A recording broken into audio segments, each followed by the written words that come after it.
मंच पर उपस्थित आदरणीय देश के लोकप्रिय प्रधानमंत्री श्रीमान नरेंद्र मोदी जी, देश के शहरी विकास मंत्री भाई हरदीप सिंह पुरी जी, आज उपस्थित सभी भाइयों बहनों और टीवी और ऑनलाइन जुड़े हुए देश के सभी भाइयों बहनों को नमस्कार। आज जैसे कि हम सब जानते हैं, नेताजी का जन्मदिन है, 125वां जन्मदिन है और कुछ समय पहले ही हमारे प्रधानमंत्री नरेंद्र मोदी जी ने नेताजी के जन्मदिन को पराक्रम दिन के रूप में मनाने की शुरुआत करी और आज इस पराक्रम दिन पर एक ऐतिहासिक फैसला लेते हुए मोदी जी ने यह भी तय किया है कि आजादी के अमृत महोत्सव में आजादी के गणतंत्र दिन की शुरुआत भी 23 तारीख से ही शुरू कर दी जाएगी। मित्रों, नेताजी की 125वीं जयंती को मनाने के हिस्से के रूप में इंडिया गेट के इसी स्थान पर नेताजी सुभाष चंद्र बोस की एक भव्य प्रतिमा लगाने का एक निर्णय देश के प्रधानमंत्री जी ने लिया है।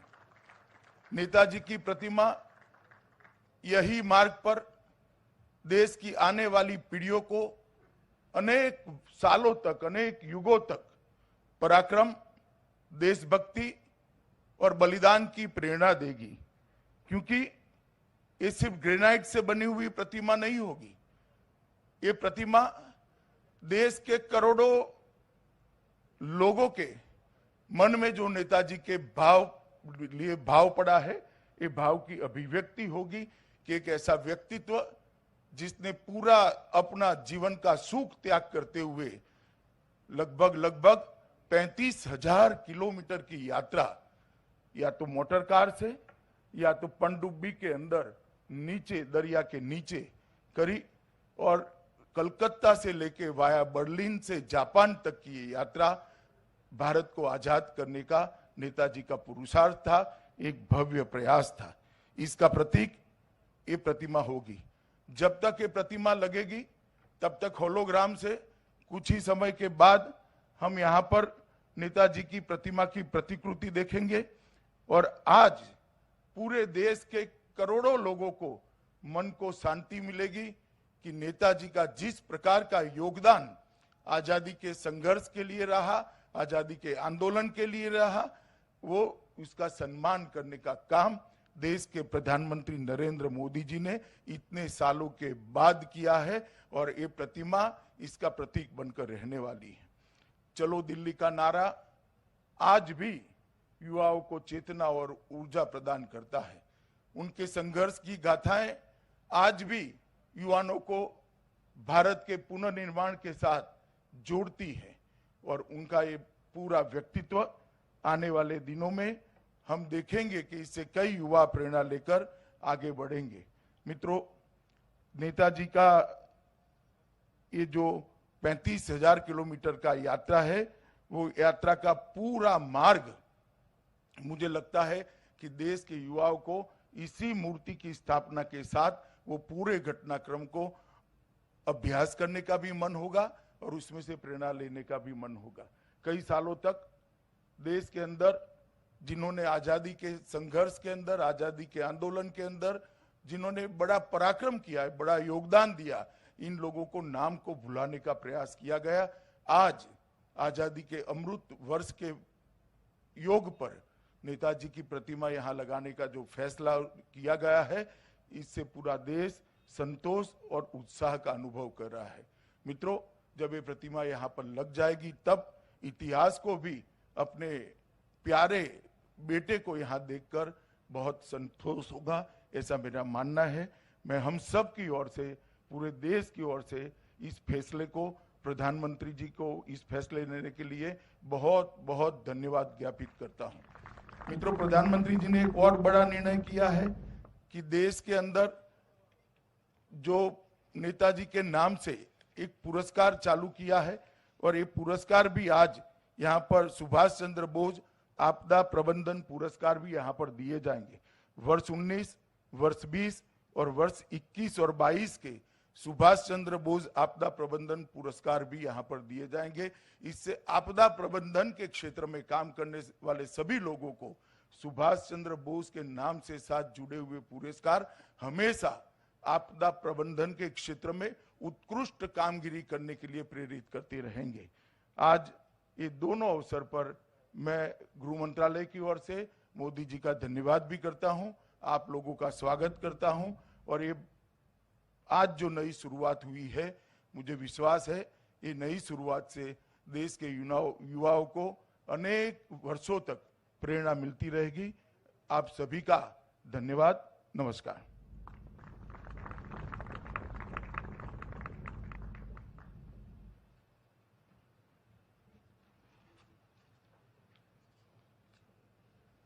बहुत बहुत धन्यवाद माननीय आपका। नेताजी सुभाष चंद्र बोस ने कहा था कि अंतिम विजय हमारी ही होगी। हमारे मरने से अगर भारत जी उठे तो हमें हंसते हंसते मर जाना चाहिए। भारत माँ के वीर सपूत नेताजी सुभाष चंद्र बोस सूर्य पुत्र थे, जिनकी चिंगारी से हर भारतीय के हृदय में स्वतंत्रता की मशाल जला करती थी। दुश्मन भी थर्राया करते थे। उनके जय हिंद के नारे में वो शक्ति हुआ करती थी। आजाद हिंद फौज का वो प्रेरणा गीत कदम कदम बढ़ाए जा आज भी हमारे रोंगटे खड़े कर देता है। हम आपको बता दें कि आज माननीय प्रधानमंत्री जी के द्वारा उस महान विभूति के होलोग्राम स्टैचू के अनावरण के साथ ही नेताजी सुभाष चंद्र बोस को वंदन के रूप में वही गीत बजाया जाएगा। आप सभी से अनुरोध है कि जब वो गीत बजे तो हम सब अपने स्थान पर खड़े हो जाएंगे। अब हम विनम्र आग्रह करते हैं माननीय प्रधानमंत्री जी से कि कृपया नेताजी सुभाष चंद्र बोस के होलोग्राम स्टैचू का अनावरण करें रिमोट का बटन दबाकर।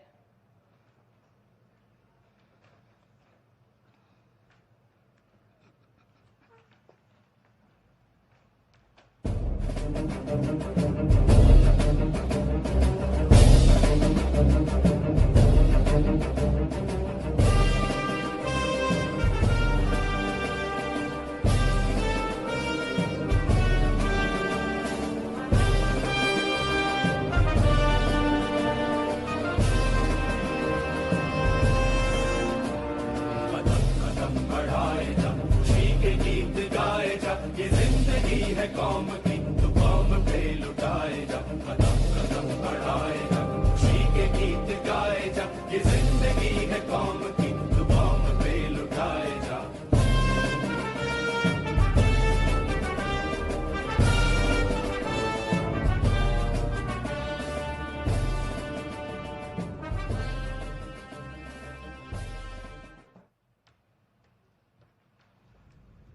बहुत बहुत धन्यवाद माननीय आपका। नेताजी सुभाष चंद्र बोस की प्रेरणा से पराक्रमी भारत न पराजित हुआ है, न झुका है, न रुका है। माननीय प्रधानमंत्री जी कहते हैं कि हमें बलिदानियों स्वतंत्रता सेनानियों की तरह देश के लिए मरने का अवसर चाहे न मिला हो, लेकिन हम देश के लिए जीकर तो दिखा सकते हैं। आज उन व्यक्तियों या संगठनों को पुरस्कृत किया जाएगा जो आपदाओं के कारण मानव पीड़ा को कम करने के लिए निस्वार्थ भाव से परिश्रम पूर्वक काम कर रहे हैं। हम माननीय प्रधानमंत्री जी से विनम्र अनुनय करते हैं कि कृपया सुभाष चंद्र बोस आपदा प्रबंधन पुरस्कार अपने कर कमलों द्वारा प्रदान करें। 2019 के लिए ये पुरस्कार दिया जा रहा है 8वीं बटालियन एनडीआरएफ। पुरस्कार ग्रहण कर रहे हैं श्री पीके तिवारी। 8वीं बटालियन एनडीआरएफ ने 2009 से 2018 तक 310 से ज्यादा आपदा बचाव अभियान के जरिए 14,465 मानव जीवन की रक्षा की। 10 लाख लोगों को कैपेसिटी बिल्डिंग अवेयरनेस तथा ट्रेनिंग प्रोग्राम से जोड़ा। 2020 के लिए ये पुरस्कार दिया जा रहा है श्री के सिंह, पूर्व डीजी सीआईएसएफ। आपने 3 टियर डिजास्टर रिस्पांस मैकेनिज्म के निर्माण की नींव रखी। आपदा प्रबंधन के सभी चरणों में सिविल डिफेंस के एक्टिव पार्टिसिपेशन की परिकल्पना को भी आपने प्रतिपादित किया। 2020 के लिए ही disaster mitigation and management centre Uttarakhand को पुरस्कार दिया जा रहा है। पुरस्कार ग्रहण कर रहे हैं Shri S.A. Murugesan IAS। DMMC का कार्य आपदा पूर्व तैयारी, कैपेसिटी बिल्डिंग, आपदा के बाद की प्रतिक्रिया तथा रिहैबिलिटेशन पर केंद्रित है। वैज्ञानिक तथा शैक्षिक संस्थाओं और राज्यों के विभागों के बीच संवाद स्थापित किया जाता है। 2021 के लिए पुरस्कार दिया जा रहा है श्री राजेंद्र कुमार भंडारी को। आप डिजास्टर मिटिगेशन पर Indian national academy of engineering forum के अध्यक्ष हैं। आपने भारत में जियो हैजार्ड्स और भूस्खलन पर वैज्ञानिक अध्ययन की नींव रखी। भूस्खलन अध्ययन की पहली प्रयोगशाला भी स्थापित की। 2021 के लिए पुरस्कार दिया जा रहा है sustainable environment and ecological development society seeds को। पुरस्कार ग्रहण कर रहे हैं डॉक्टर अंशु शर्मा।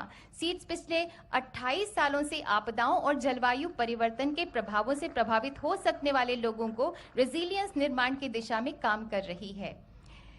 2022 के लिए प्रोफेसर विनोद कुमार शर्मा को यह पुरस्कार दिया जा रहा है।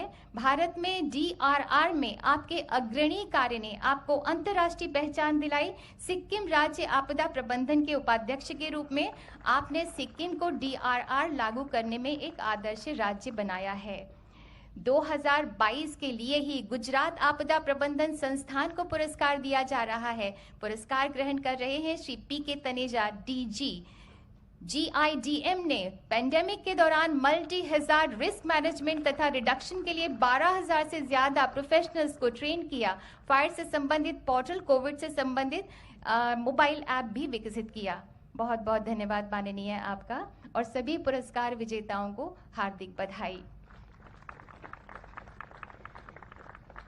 भारतवासियों, मां भारती आज गर्वित है कि उसके वीर पुत्र नेताजी सुभाष चंद्र बोस के अनन्य अनुगामी माननीय प्रधानमंत्री श्री नरेंद्र मोदी जी मां भारती की सुरक्षा, समृद्धि तथा जनता की सेवा के लिए सदैव बेचैन रहते हैं, जो स्वयं से आगे स्वदेश रखते हैं, स्वमेव से आगे ध्येय रखते हैं, जो देश हित में कड़ी से कड़ी चुनौती से डटकर जूझ जाते हैं।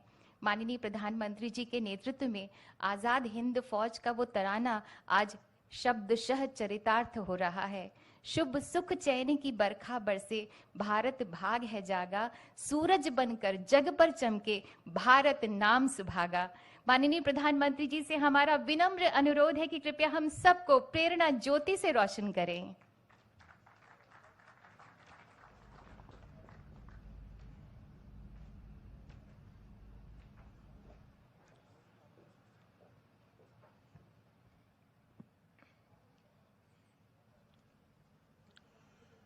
इस ऐतिहासिक कार्यक्रम में उपस्थित मंत्री परिषद के मेरे साथी श्री अमित शाह, श्री हरदीप पुरी जी, मंत्रिमंडल के अन्य सदस्य, IN के सभी ट्रस्टी, NDMA के सभी सदस्यगण, jury members, NDRF, coast guards और IMD के डायरेक्टर जनरल, आपदा प्रबंधन पुरस्कारों के सभी विजेता साथी, अन्य सभी महानुभाव, भाइयों और बहनों, भारत मां के वीर सपूत नेताजी सुभाष चंद्र बोस की 125वीं जन्म जयंती पर पूरे देश की तरफ से मैं आज कोटि कोटि नमन करता हूं। ये दिन ऐतिहासिक है, ये कालखंड भी ऐतिहासिक है और ये स्थान जहां हम सभी एकत्रित हैं वो भी ऐतिहासिक है। भारत के लोकतंत्र की प्रतीक हमारी संसद पास में है, हमारी क्रियाशीलता और लोकनिष्ठा के प्रतीक अनेक भवन भी हमारे साथ पास में नजर आ रहे हैं। हमारे वीर शहीदों को समर्पित नेशनल वॉर मेमोरियल भी पास है। इन सब के आलोक में आज हम इंडिया गेट पर अमृत महोत्सव मना रहे हैं और नेताजी सुभाष चंद्र बोस को आदरपूर्वक श्रद्धांजलि दे रहे हैं। नेताजी सुभाष जिन्होंने हमें स्वाधीन और संप्रभु भारत का विश्वास दिलाया था, जिन्होंने बड़े गर्व के साथ, बड़े आत्मविश्वास के साथ, बड़े साहस के साथ अंग्रेजी सत्ता के सामने कहा था, मैं स्वतंत्रता की भीख नहीं लूंगा, मैं स्वतंत्रता की भीख नहीं लूंगा, मैं इसे हासिल करूंगा। जिन्होंने भारत की धरती पर पहली आजाद सरकार को स्थापित किया था, हमारे उन नेताजी की भव्य प्रतिमा आज डिजिटल स्वरूप में इंडिया गेट के समीप स्थापित हो रही है।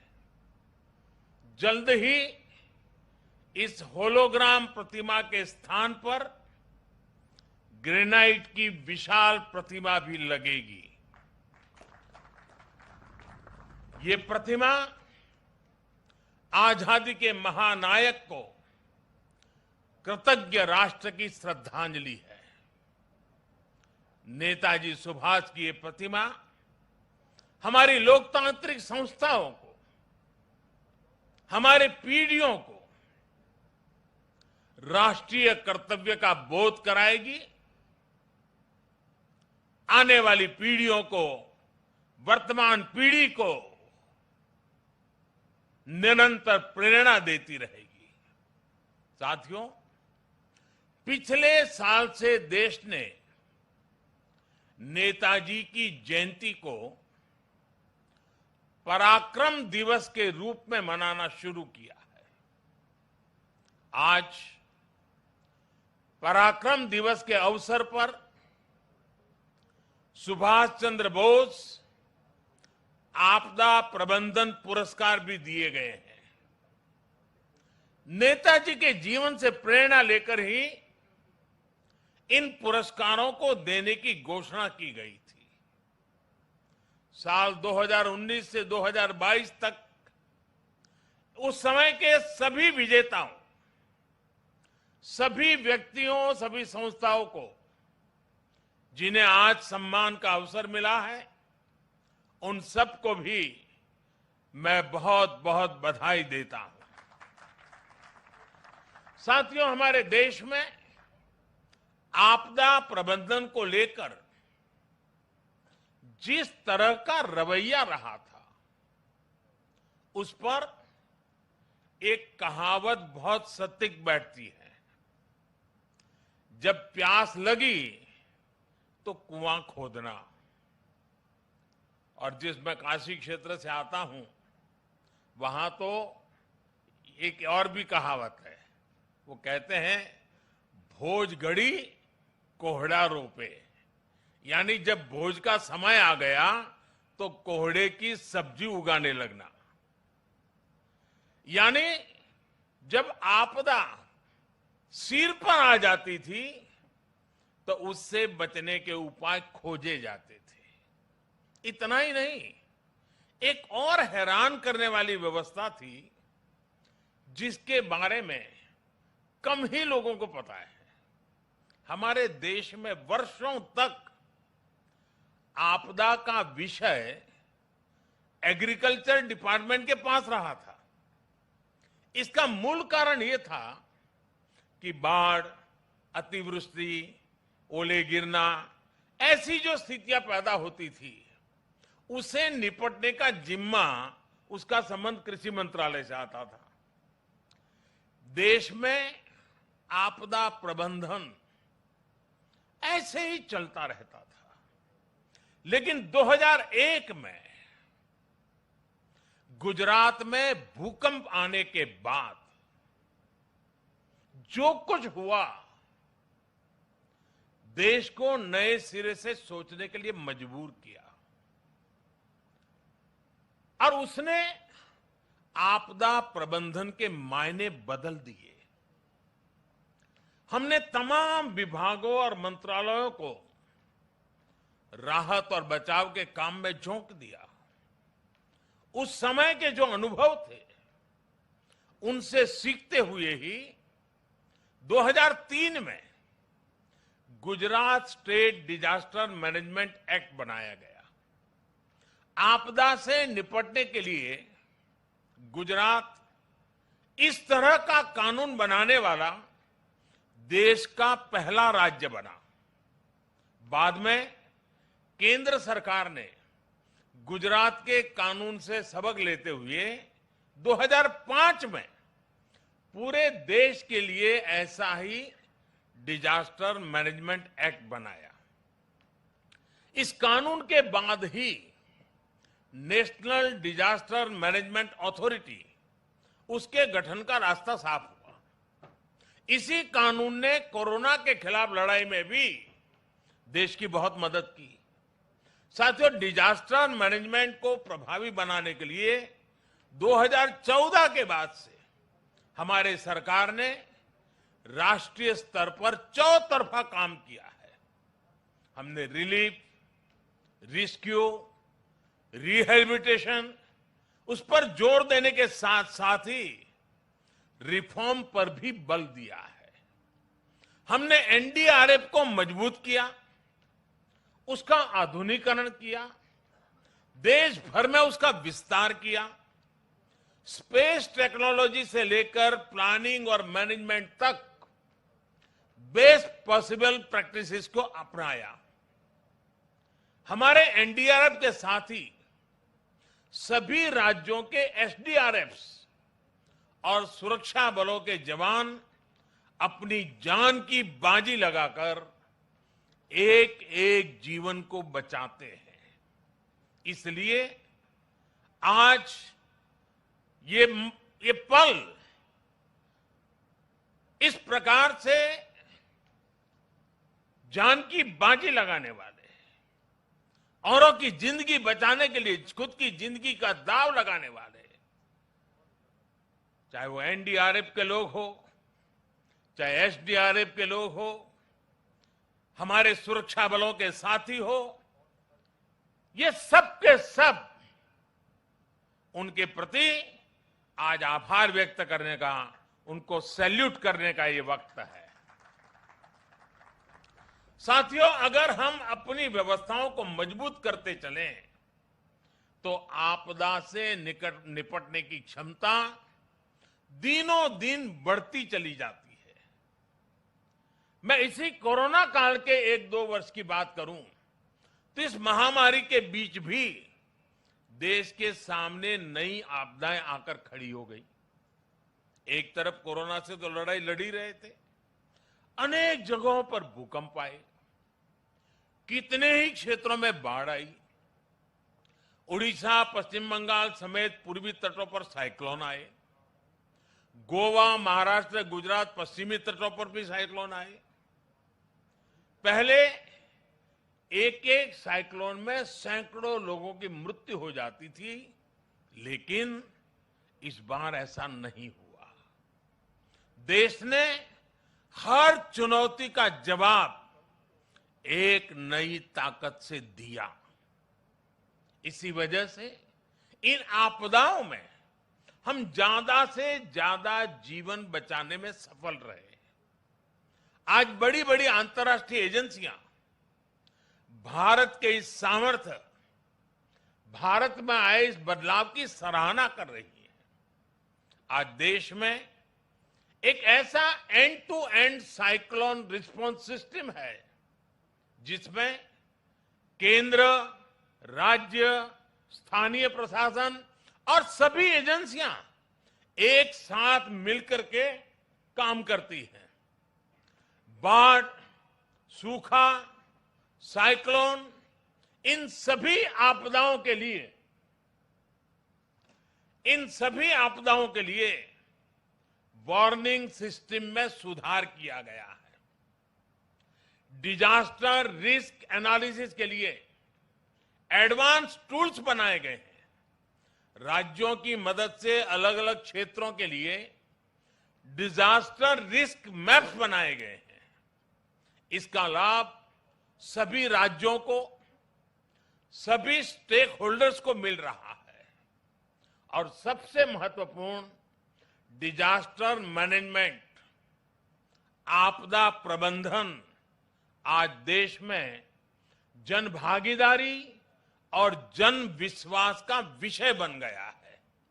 मुझे बताया गया है कि एनडीएमए की आपदा मित्र जैसी स्कीम से युवा आगे आ रहे हैं, आपदा मित्र के रूप में जिम्मेवारियां उठा रहे हैं, यानी जन भागीदारी बढ़ रही है। कहीं कोई आपदा आती है तो लोग विक्टिम नहीं रहते, वो वॉलेंटियर्स बनकर आपदा का मुकाबला करते हैं। यानी आपदा प्रबंधन अब एक सरकारी काम भर नहीं है, बल्कि ये सबका प्रयास का एक मॉडल बन गया है। और साथियों, जब मैं सबका प्रयास की बात करता हूं तो इसमें हर क्षेत्र में हो रहा है प्रयास, एक होलिस्टिक अप्रोच भी शामिल है। आपदा प्रबंधन को प्राथमिकता देते हुए हमने अपने एजुकेशन सिस्टम में भी कई सारे बदलाव किए हैं। जो सिविल इंजीनियरिंग के कोर्सेज होते हैं, आर्किटेक्चर से जुड़े कोर्सेज होते हैं, उसके पाठ्यक्रम में डिजास्टर मैनेजमेंट से जोड़ा, इंफ्रास्ट्रक्चर की रचना कैसी हो उस पर विषयों को जोड़ना, ये सारे काम प्रयासरत है।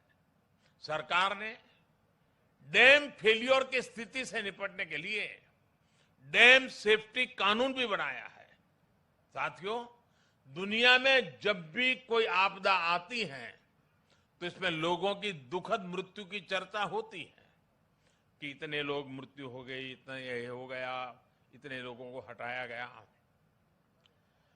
आर्थिक नुकसान भी बहुत होता है, उसकी भी चर्चा की जाती है।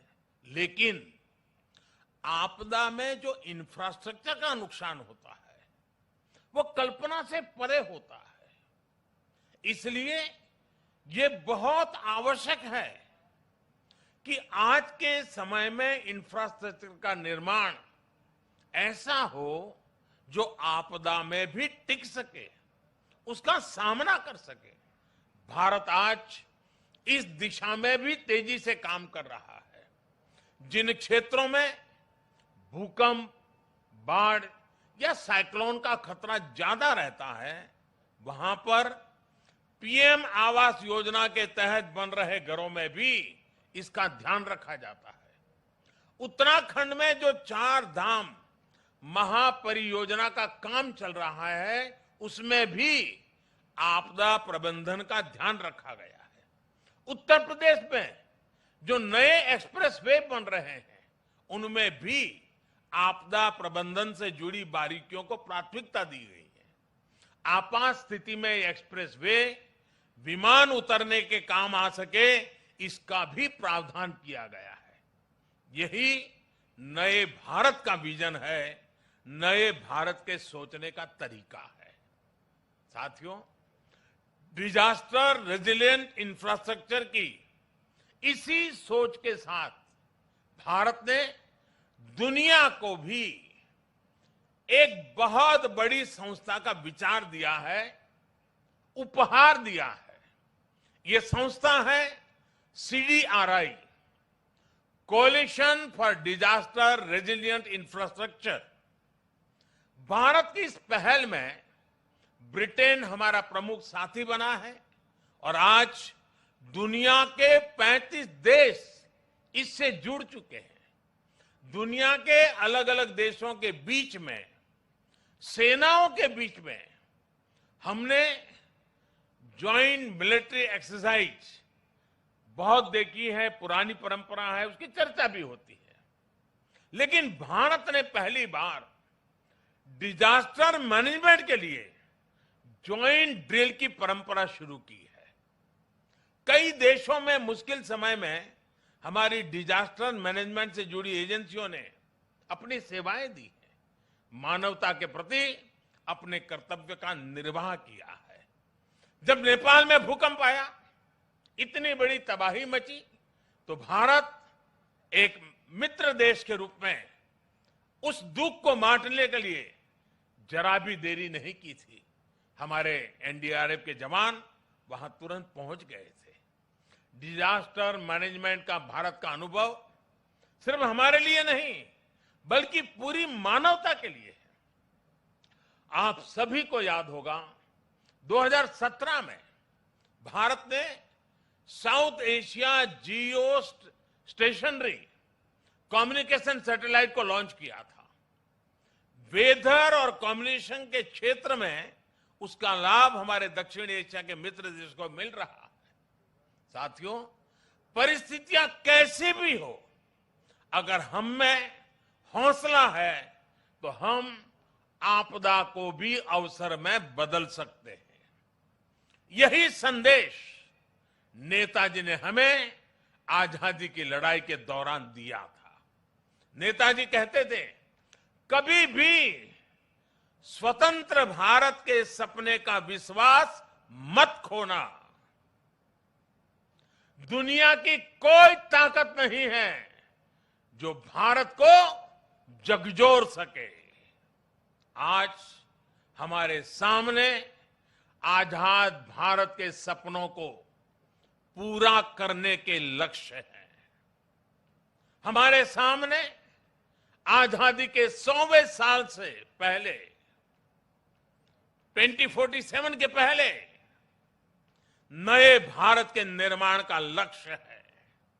और नेताजी को देश पर जो विश्वास था, जो भाव नेताजी के दिल में उभरते थे, और उनके ही भावों के कारण मैं कह सकता हूं कि दुनिया की कोई ताकत नहीं है जो भारत को इस लक्ष्य तक पहुंचने से रोक सके। हमारी सफलताएं हमारी संकल्प शक्ति का सबूत है, लेकिन ये यात्रा अभी लंबी है। हमें अभी कई शिखर और पार करने हैं।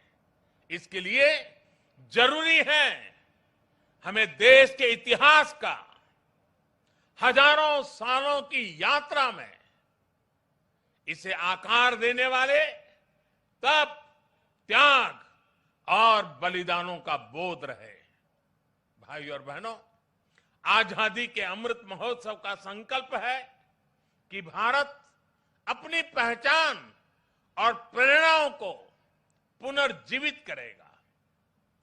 ये दुर्भाग्य रहा कि आजादी के बाद देश की संस्कृति और संस्कारों के साथ ही अनेक महान व्यक्तित्वों के योगदान को मिटाने का काम किया गया। स्वाधीनता संग्राम में लाखों लाख देशवासियों की तपस्या शामिल थी, लेकिन उनके इतिहास को भी सीमित करने की कोशिश हुई। लेकिन आज आजादी के दशकों बाद देश उन गलतियों को डंके की चोट पर सुधार रहा है, ठीक कर रहा है। आप देखिए, बाबा साहब आंबेडकर से जुड़े पंच तीर्थों को देश उनकी गरिमा के अनुरूप विकसित कर रहा है। स्टैच्यू ऑफ यूनिटी आज पूरी दुनिया में सरदार वल्लभ भाई पटेल के यशगान की तीर्थ बन गई है। भगवान बिरसा मुंडा की जयंती को जनजातीय गौरव दिवस के रूप में मनाने की शुरुआत भी हम सब ने कर दी है।